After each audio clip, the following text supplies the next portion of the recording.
大家好，我是马金虎. Bonjour à tous, je suis Martin Roux.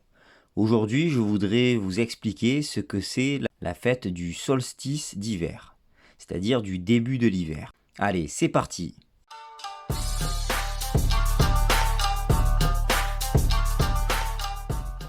Alors, le solstice d'hiver est fêté en Chine de façon très traditionnelle, mais malheureusement, c'est de plus en plus rare parce que ça a lieu surtout dans des régions, notamment du nord, puisque l'hiver y est beaucoup plus rude. Dans le sud de la Chine, il fait assez bon.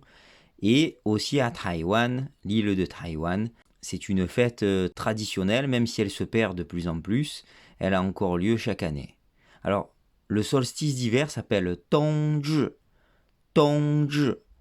Tong vient de Tongtian, qui veut dire l'hiver, et Zhi veut dire en chinois un peu soutenu, atteindre. Donc atteindre l'hiver, ça veut dire que l'hiver arrive. Dongtian de Kaishi, Dongtian de Kaishi, le titre veut dire le début de l'hiver. Alors l'hiver, effectivement, le solstice d'hiver que vous voyez ici, c'est le moment de l'année où la nuit est la plus longue. Ça a lieu entre le 21 et le 23 décembre chaque année. En fonction du calendrier, ça change un peu. Cette année, par exemple, en 2022, ça a lieu le mercredi 21 décembre. Alors sur votre droite, vous avez l'horoscope traditionnel occidental, pas le chinois, avec par exemple ici début du printemps. En fait, tous les signes du zodiaque occidental sont en rapport aussi avec la nature, avec le début du printemps, de l'hiver par exemple ou autre. Donc ici vous avez, bon, c'est un peu technique, mais vous avez effectivement la Terre qui est autour du Soleil, et en fonction bien sûr de la rotation de la Terre, vous avez plus ou moins de lumière. C'est pour cette raison que, à son opposé, vous avez le solstice d'été, le début de l'été, quand on est aux alentours du 21 juin. Donc c'est le moment de l'année où on a les journées les plus longues. Alors les Chinois au départ, comme toutes les grandes civilisations, n'avaient pas de montre. Alors pour regarder l'heure, bien sûr, ils se basaient sur le soleil. Et en gros, parce que c'est assez technique aussi, au début ils ont voulu, pour gérer le calendrier de toute l'année, ils ont planté des sortes de piliers au sol, direction sud et nord, et en fonction de l'ombre, chaque jour, en fonction de l'ombre et de la lumière du soleil qui se levait ou qui se couchait, ils ont commencé tout au long de l'année à tracer des points, des petits points chaque jour, pour montrer quel endroit spécialement il y avait l'ombre qui se positionnait ou la lumière. Et cela a formé ce que tout le monde connaît, c'est-à-dire le signe du yin et du yang.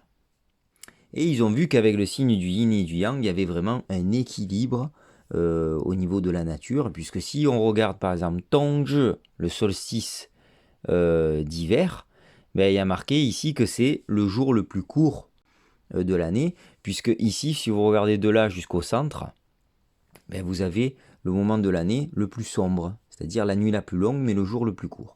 Par contre, à son opposé ici, le solstice d'été, c'est le moment le plus lumineux de l'année, donc c'est le début de l'été, c'est le moment où vous avez le plus de lumière avec le soleil qui se couche le plus tard. Donc ensuite, vous avez bien sûr aux autres opposés les autres saisons. Ce sont des calculs très scientifiques, mais qui ont montré ce fameux symbole du yin et du yang, l'équilibre de la nature entre la luminosité à gauche et l'ombre à droite.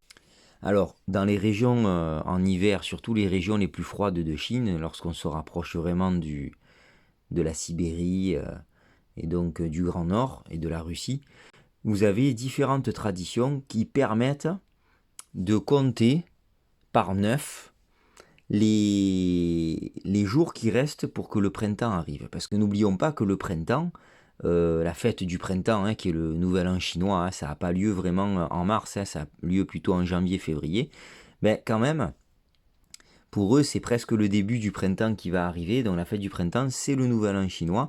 Cette année, il a lieu dans la nuit du 21 au 22 janvier, mais des fois, il a lieu vers mi-février. Donc on est tout près du véritable printemps chez nous, du calendrier solaire. Mais dans le calendrier lunaire, il est un peu plus tôt.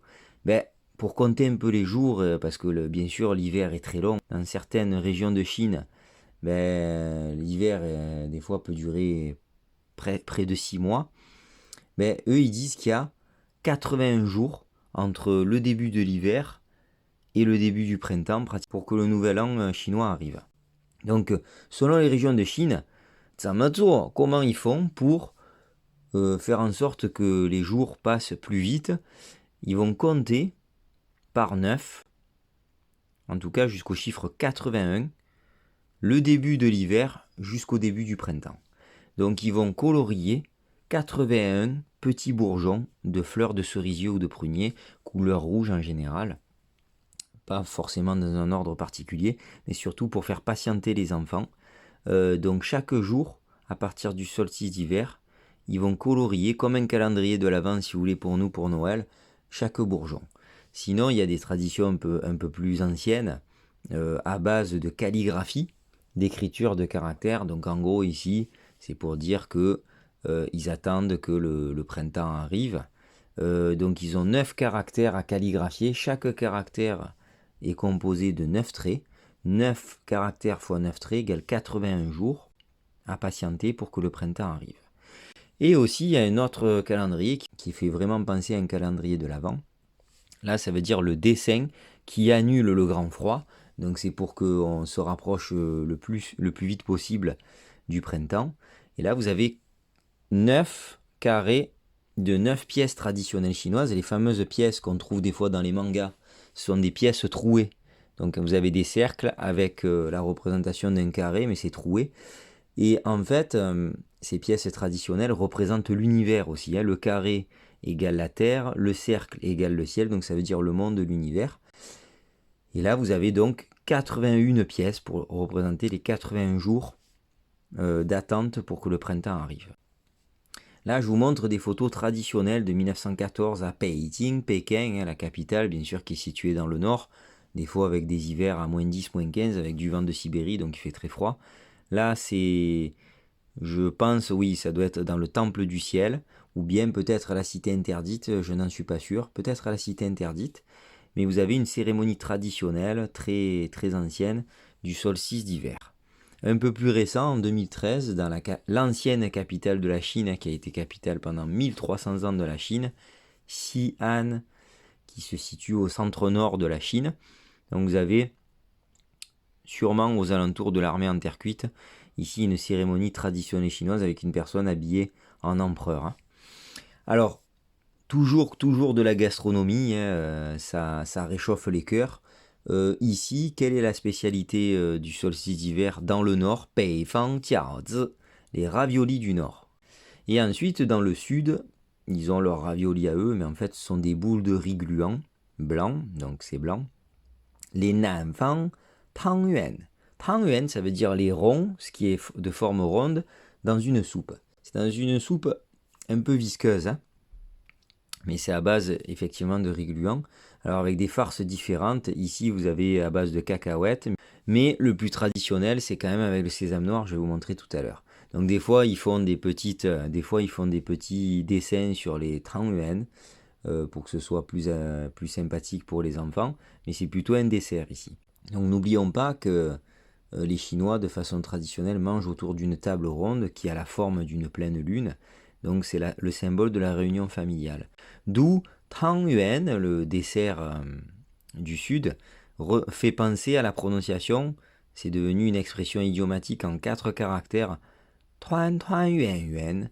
Donc ça veut dire se réunir en rond, c'est-à-dire autour d'une table pour faire la fête. Alors, je ne vais pas rentrer dans les détails sur comment fait-on les Tangyuan par exemple, mais vous pouvez trouver sur internet.